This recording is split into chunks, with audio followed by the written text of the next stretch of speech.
అందరికీ నమస్కారం. ఈరోజు మనం మన దేశంలోనే అతి పెద్ద ఐటీ కంపెనీలలో ఒకటైన టీసీఎస్ గురించి మాట్లాడుకుందాం. అసలు రాబోయే రోజుల్లో అంటే 2030 నాటికి ఈ కంపెనీ ప్రయాణం ఎలా ఉండబోతోంది, కొన్ని ఆసక్తికరమైన అంచనాల ద్వారా దీన్ని విశ్లేషిద్దాం. ముందుగా ఒక ప్రశ్నతో మొదలుపెడదాం. ఆలోచించండి, రాబోయే 6 ఏళ్లలో టెక్నాలజీ ప్రపంచం ఎంతలా మారిపోతుందో.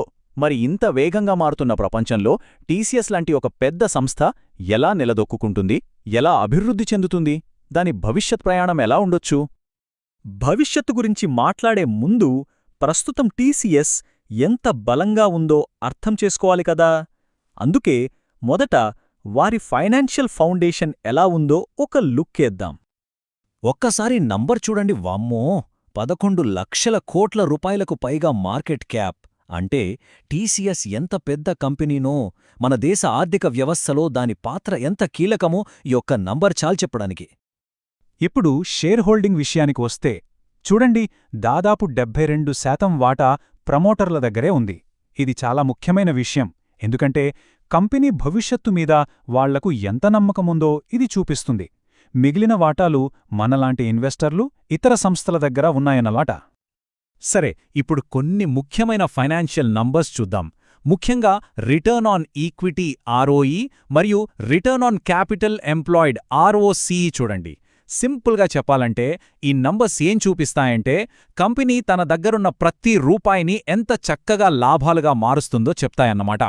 మరి ఈ విషయంలో టీసీఎస్ పర్ఫార్మెన్స్ అద్భుతమనే చెప్పాలి. ఇక మనం భవిష్యత్ అంచనాల్లోకి వెళ్దాం. మొదటి దశ అంటే 2025 నుండి 2027 వరకు. ప్రస్తుతం కంపెనీకి బలంగా ఉన్న డిజిటల్ మరియు క్లౌడ్ సేవల ఆధారంగా వృద్ధి ఎలా ఉండొచ్చో ఇప్పుడు చూద్దాం.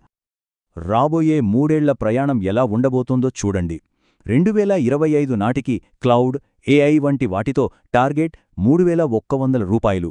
2026లో ప్రపంచవ్యాప్తంగా మరింత విస్తరించడం ద్వారా రూ. 3,850.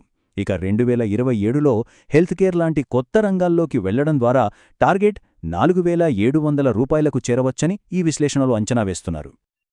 ఓకే, ఇప్పుడు మరికొంచెం ముందుకు వెళ్దాం. 2028 నుంచి 2030 మధ్య కాలానికి.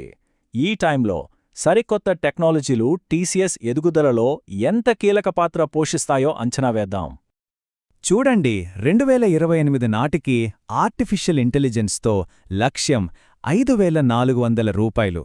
ఇక 2029లో ఆటోమేషన్, బ్లాక్చెయిన్ లాంటి కొత్త టెక్నాలజీల్లోకి విస్తరించడం వల్ల 6,500కి చేరొచ్చు. ఫైనల్గా 2030లో క్వాంటమ్ కంప్యూటింగ్, ఇది చాలా అడ్వాన్స్ టెక్నాలజీ. దీనిలో పెట్టే పెట్టుబడులతో లక్ష్యం రూ. 7,800కు చేరుతుందని అంచనా. సరే, ఇప్పటిదాకా మన సంవత్సరం వారీగా చూసిన ఈ అంచనాలన్నిటినీ కలిపి ఒకే చోట చూద్దాం, ఒక కంప్లీట్ పిక్చర్లాగా అన్నమాట. ఇక్కడ చూడండి, 2025 నుంచి 2030 వరకు ప్రతి సంవత్సరానికి అంచనా వేసిన టార్గెట్ ప్రైస్. ఈ టేబుల్ చూస్తే రాబోయే 6 ఏళ్లలో ఎలాంటి వృద్ధిని అంచనా వేస్తున్నారో మనకు ఒక్కచూపులో స్పష్టంగా అర్థమవుతోంది. చాలా స్థిరమైన పెరుగుదల కనిపిస్తోంది కదా. ముగించే ముందు ఒక చాలా ముఖ్యమైన విషయం. ఈ సమాచారాన్ని ఎలా అర్థం చేసుకోవాలో తెలుసుకోవడం చాలా అవసరం. దాని గురించి ఇప్పుడు చూద్దాం. ఇక్కడిచ్చిన డిస్క్లేమర్ను ఉన్నది ఉన్నట్లుగా చదువుతున్నాను, దయచేసి గమనించండి. ఇది కేవలం ఎడ్యుకేషనల్ పర్పస్ కోసం మాత్రమే. దీన్ని ఇన్వెస్ట్మెంట్ సలహాగా అస్సలు తీసుకోకూడదు. ఎలాంటి ఆర్థిక నిర్ణయాలు తీసుకున్నా తప్పకుండా మీ ఫైనాన్షియల్ అడ్వైజర్ను సంప్రదించండి. చివరగా ఒక పెద్ద ప్రశ్నతో ఈ విశ్లేషణను ముగిద్దాం. మనం ఇప్పటిదాకా చూసింది కేవలం ఒక కంపెనీ షేర్ ధర అంచనాలే. కానీ ఒక్కసారి ఆలోచించండి, ఆర్టిఫిషియల్ ఇంటెలిజెన్స్, క్వాంటమ్ కంప్యూటింగ్ లాంటి టెక్నాలజీలు 2030 నాటికి మన పనిచేసే విధానాన్ని, మన జీవితాన్ని, ఆఖరికి మన ప్రపంచాన్నే ఎంతలా మార్చేయగలవో.